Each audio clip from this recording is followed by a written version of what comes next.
Odisha plus खबर ही उपखंड स्तरीय 14तम जातीय मतदाता दिवस पालन भंजनगर उपखंड स्तरीय 14तम जातीय मतदाता दिवस गुरुवार स्थानीय टाउन हॉल ठारे पालित हो जाइछि। उपजिलापाल अनिल कुमार सेठी मुख्य अतिथि भाव जोगदे राष्ट्र गठन में भोटर मानक कर्तव्य एवं भूमिका बाबद वक्तव्य रखिथिले।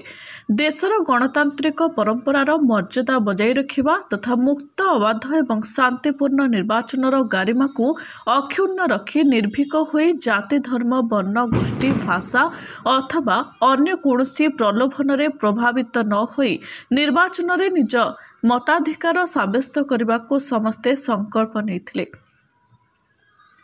अतिरिक्त जिलापाल विश्वरंजन कर, डेपुटी कलेक्टर दीप्तिमयी प्रधान, बेलगुंठा गोष्ठी उन्नयन अधिकारी भारती देवी, भंजनगर तहसिलदार उमाशंकर बेहरा, आंचलिक परिवहन अधिकारी शुभेन्दु रंजन राय, उपखंड आरक्षी अधीक्षक विश्वामित्र हरपाल, उपखंड सूचना एवं लोक संपर्क अधिकारी गौरीशंकर सतपथी प्रमुख सम्मानित अतिथि भाव जोगदे निजर वक्तव्य रखिथिले। एही अवसर में उत्कृष्ट कार्य करिथिबा 12 जन श्रेष्ठ बीएलओ एवं सुपरभाइजर को पुरस्कृत करा जायतिला।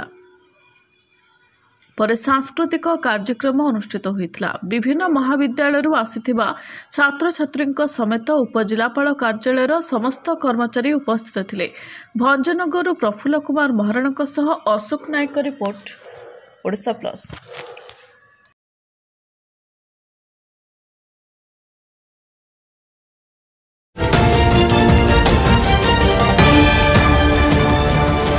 ओडिशा प्लस खबर ही